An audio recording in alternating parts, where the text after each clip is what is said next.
Bienvenue au tutoriel de Flutter. Aujourd'hui, nous parlerons de Visual Studio Code. Vous pourrez utiliser VS Code pour la construction de vos applications avec Flutter. Ceci est un environnement de développement que vous pourriez utiliser aussi pour d'autres langages de programmation. On va essayer de suivre la procédure afin de vous aider à pouvoir installer un VS Code, mais vous pourriez tout de même toujours utiliser un Android Studio afin de pouvoir développer vos applications avec Flutter.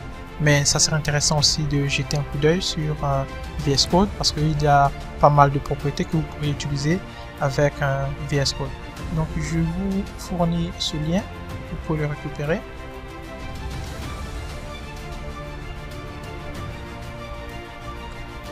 On va passer à l'installation de VS Code. Donc ici vous aviez la possibilité d'utiliser IntelliJ pour le développement avec Flutter, mais je vais utiliser un VS Code. Le programme reste de même, vous avez le même langage de programmation, mais ça dépend. Si vous êtes confortable avec VS Code, vous êtes confortable avec Android Studio ou bien avec IntelliJ, vous pourriez utiliser IntelliJ. Donc je vais utiliser un VS Code. On a VS Code installation. Vous allez devoir tout simplement télécharger VS Code. Donc vous êtes maintenant sur cette page. Ça dépend au fait de quel système vous utilisez. Si vous utilisez Windows, vous pourriez télécharger Windows ou Linux ou Mac. Je télécharge Windows.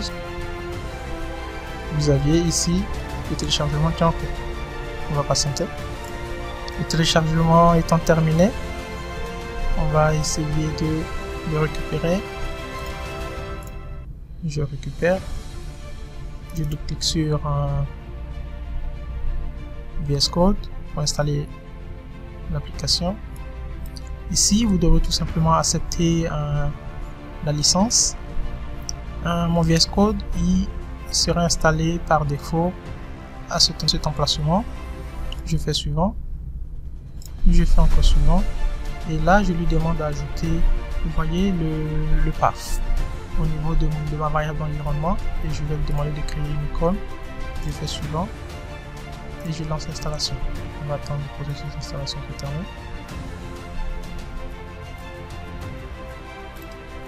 L'installation terminée, on va lancer un Visual Studio Code.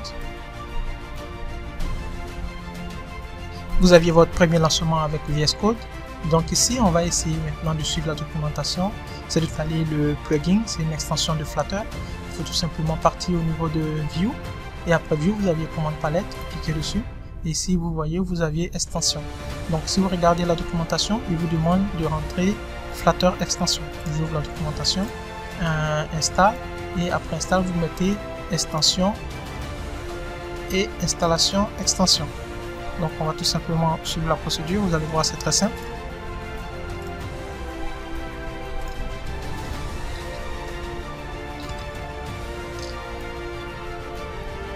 Et là, automatiquement, vous voyez, vous aviez l'affichage.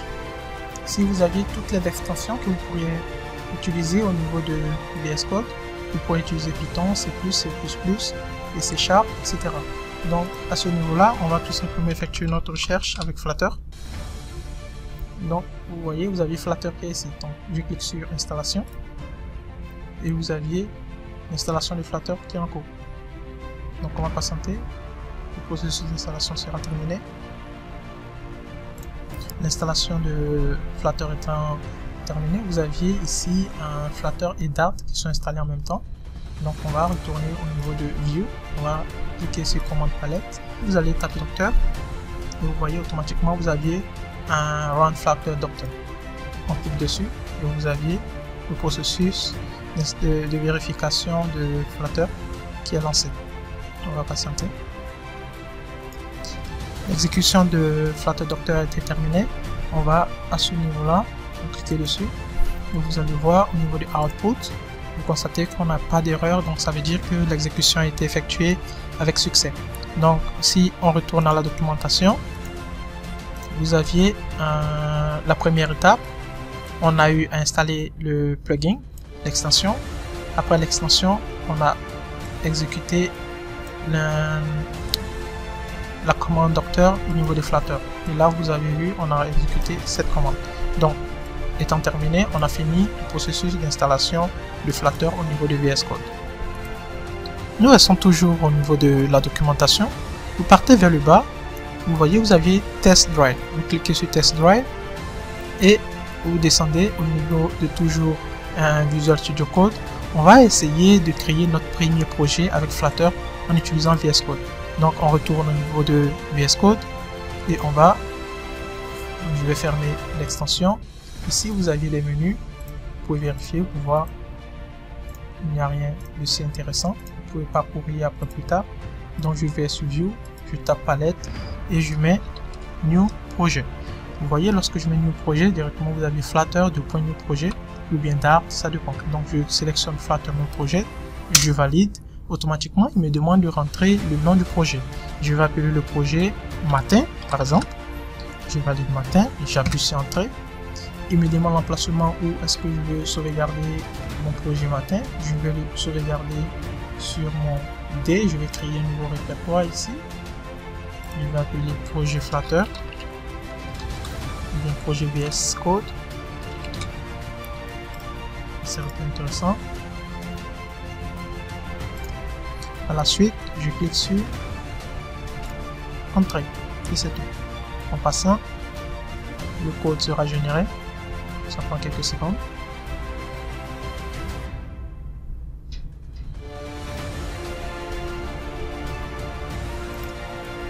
Le code étant généré, il y a un peu d'analyse qui est en train d'être effectuée pour pouvoir permettre de reconnaître au fait le package qui a été importé, le package de Dart. Et après ça, vous constaterez que tout sera OK. Donc on va patienter le temps que l'analyse s'effectue. Okay. Là vous constatez déjà, vous avez des disparitions de rouge au niveau de Flutter. Le code commence à être un peu plus propre. Et vous constatez aussi que c'est à peu près le même code au niveau de Visual Studio. Ici, il vous a généré le code et ça reste toujours le même code. Donc derrière, vous pourriez effectuer des modifications et lancer le développement. Donc on va attendre tout de même que l'analyse se termine, ça prendra quelques secondes. Et on pourra lancer notre émulateur. Vous allez constater que ça reste toujours la même chose. Vous avez l'analyse ici qui est terminée. On va essayer de vérifier aussi avec la commande. On va partir sur terminal. C'est bon. Je suis sur terminal. Je me mets à ce niveau là. Je vais taper Flutter Docteur. On valide. Vérifie. Et vous avez les mêmes informations qu'on a eu au niveau de Android Studio. Donc vous voyez, vous avez toujours le même résultat avec un VS. Donc vous n'avez pas besoin de vous inquiéter. Donc on va essayer maintenant d'exécuter notre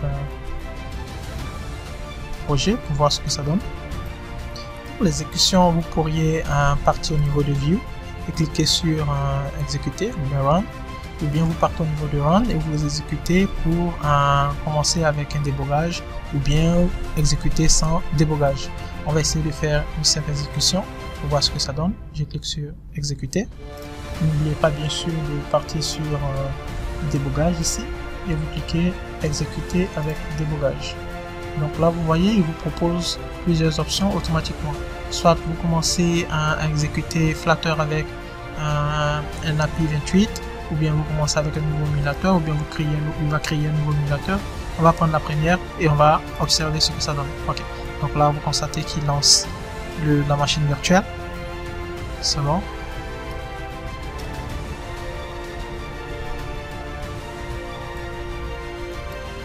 L'exécution est en cours. Vous constatez, c'est la même chose. Vous aviez les mêmes informations que vous aviez au niveau de Android Studio. Vous pourriez avoir peut-être une erreur pour le premier lancement, mais après vous relancez une fois de plus et tout sera OK. Donc à ce niveau-là, vous n'avez pas à vous en faire. On va observer l'émulateur qui est ici. Les processus sont en cours toujours. On va attendre que tout se termine. Vous constatez, il est en train de charger le code. Ça serait bon en quelques secondes. Le chargement de votre application étant terminé, vous constaterez, si je regarde, vous voyez, vous avez toujours le même building de votre APK, vous avez la construction de votre APK et vous aviez les autres informations concernant le chargement de votre app qui est le même que celui qu'on a eu à regarder au niveau de Android Studio. Donc vous pourriez aussi utiliser VS Code pour la configuration ou bien la programmation de votre app. Ça serait intéressant parce qu'il y a plus d'informations et c'est plus facile au fait de développer avec un VS Code. Donc ici, normalement avec ça, vous aviez le débogage qui est aussi très intéressant. Si vous cliquez sur celui-là, vous aviez l'ouverture du DevTool. Celui-ci vous permet d'effectuer un débogage et derrière, il vous ouvre une page web en local qui permet, celle-là, qui permet d'analyser au fait votre application. Vous avez toutes les informations. Vous pourriez aussi observer comment est-ce que vous aurez l'application en mode Android ou bien en mode iOS, c'est-à-dire au niveau du design. Si je clique sur iOS, vous cliquez ici, vous voyez le titre ici, il est au centre.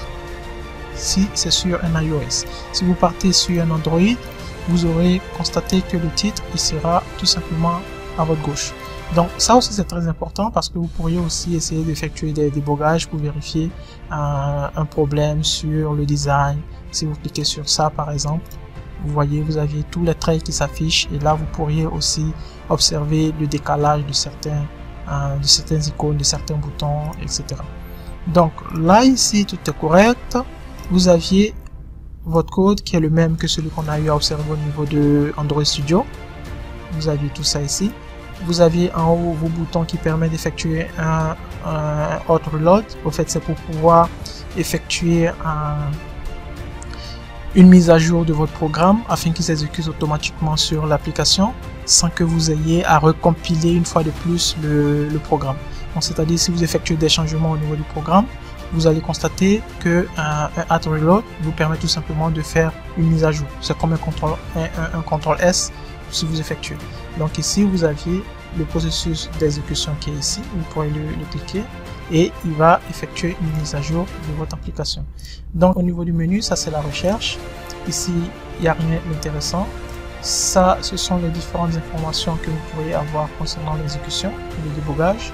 Ça, ce sont les extensions qu'on a eu à installer, Flutter, Python, etc. Si vous voulez utiliser ou bien Dart, vous pouvez les utiliser à ce niveau-là. Et ici, vous avez tout simplement un filtre.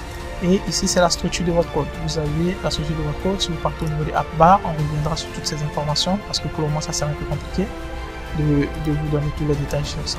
Donc, qu'est-ce que je vais faire ici? Je vais tout simplement cliquer sur plus et vous voyez, on est toujours avec le même code. Donc, une petite information concernant le upload. Je vais tout simplement changer au niveau du test. Vous voyez le test ici, je le change. C'est ce même test ici, je le change. Je vais le changer, je vais mettre par exemple un bienvenue. Je Patrick Coder. Je vais mettre ça en majuscule. Vous aviez cette information.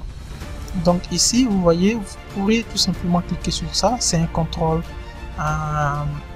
F5 ou bien vous pouvez venir au niveau de RAM, vous pouvez faire encore CTRL F5 ou bien vous pouvez faire tout simplement un CTRL S et vous allez constater un changement. Je vais tout simplement essayer de remettre mon code à ce niveau. Je vais faire un CTRL S. Vous voyez le chargement étant terminé et automatiquement vous voyez vous aviez la mise à jour de mon code. Je vais encore mettre une mise à jour. Après avoir oublié un A, je fais encore un CTRL S. Vous voyez, automatiquement, mon code est rechargé. Si je descends au niveau du débogage, vous allez constater les informations très rapides. Je vais mettre cette fois-ci. Bonsoir. Vous pouvez cliquer sur ça. Ou bien, vous pourrez tout simplement, vous voyez, vous aviez au fait le chargement qui est ici. Si je fais CTRL S, automatiquement vous avez un load et les informations sur votre page elles ne feront que changer. L'information qui a été changée au niveau du code, c'est cette information qui changera au niveau de votre application. Donc ici c'est tout. On essaiera de développer notre projet ou bien notre tutoriel sera effectué avec un VS Code et vous allez au fur et à mesure vous adapter et comprendre le fonctionnement de Flutter avec VS Code. Merci encore pour le suivi et à la prochaine pour le prochain tutoriel.